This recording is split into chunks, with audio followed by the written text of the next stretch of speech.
Isabel Gomez Obregon, and I'm from McQuilling, Mexico. We are here today with Diego Aguilar, Managing Director for McQuilling, Mexico, to discuss the energetic reform.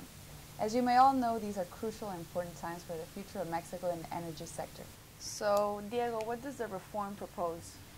Well, basically, this reform is a constitutional reform, modifying three basic articles from the Constitution, the 25th, 27th, and 28th,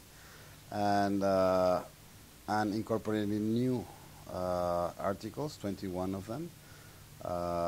And basically, the spirit of this reform is, first of all, the oil or the energetics continue to be part of Mexico, part of the nation. So that's the spirit. Nevertheless, it opens up the opportunity for private investment into Pemex, into key activities of Pemex like exploration, production, refining, transportation, storage, and distribution. So this is one of the key important things. The other important thing about this is that Pemex becomes a competitive entity as opposed it was a decentralized organism of the government.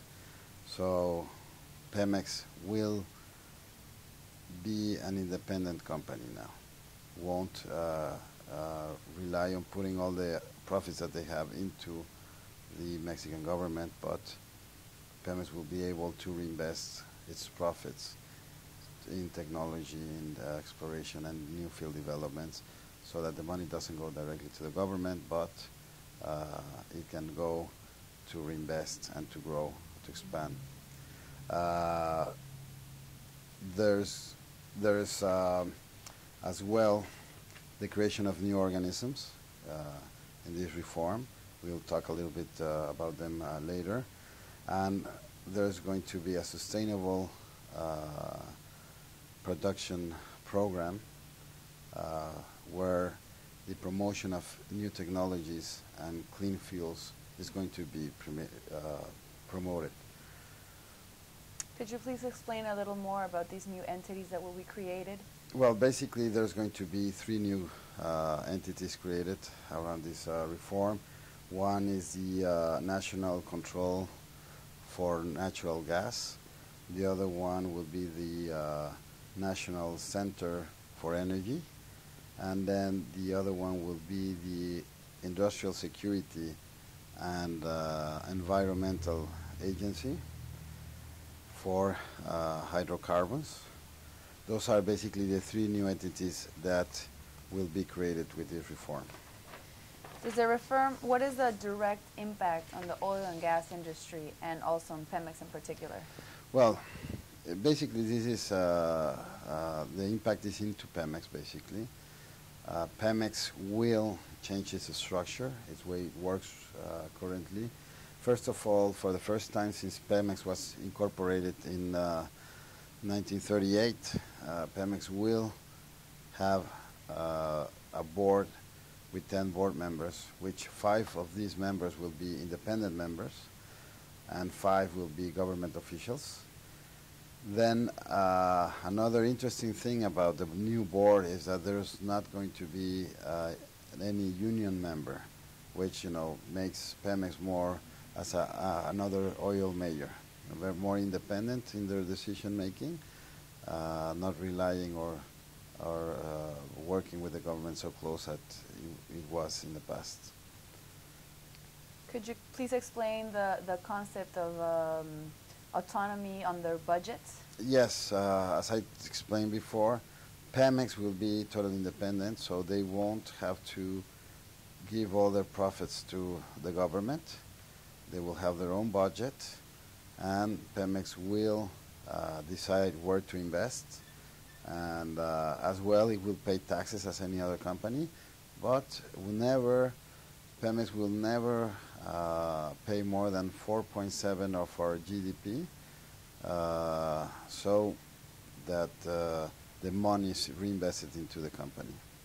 And in the opening and participation with private, national, and international companies, could you please explain what round zero means? Well, the round zero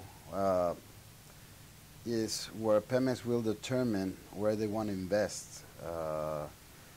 So if Pemex wants to invest entirely and have no partnerships in a field or in a project, they will do it. They will have like a right of first refusal where they will do this round zero. If Pemex decides they want to have a partner in that a particular area, they will look for a partner.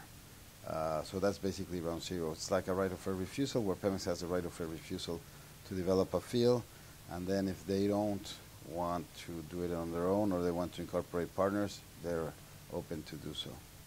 What will be the structure for the contracting with these partners? Well, there's going to be 4 different contracts. This will be the outline of how they will end up. They will be outlined in the secondary laws that are coming after this reform.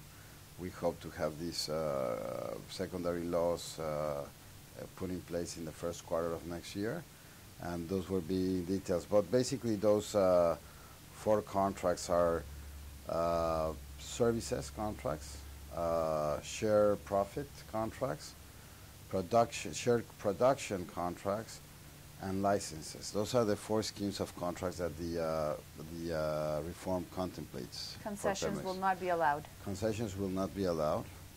Nevertheless, licenses will be allowed.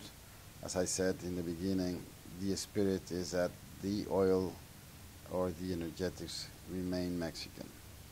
And what about the subsidies? Well, subsidies will be eliminated, which is very good because nowadays a lot of the budget of the government is used for these purposes. So in power generation and fuels, the subsidies will be eliminated. And so Pemex will have to be more competitive, but as well as it's opening, it's open for competition. So the distribution and the storage and the marketing of oil products and fuels will create competition that will make Mexico competitive, and so that the government doesn't have to support these subsidies anymore. Thank you for watching McQuilling TV. I'm Isabel Gomez Obregon with Diego Aguilar, Managing Director from McQuilling, Mexico. Thanks again and see you soon.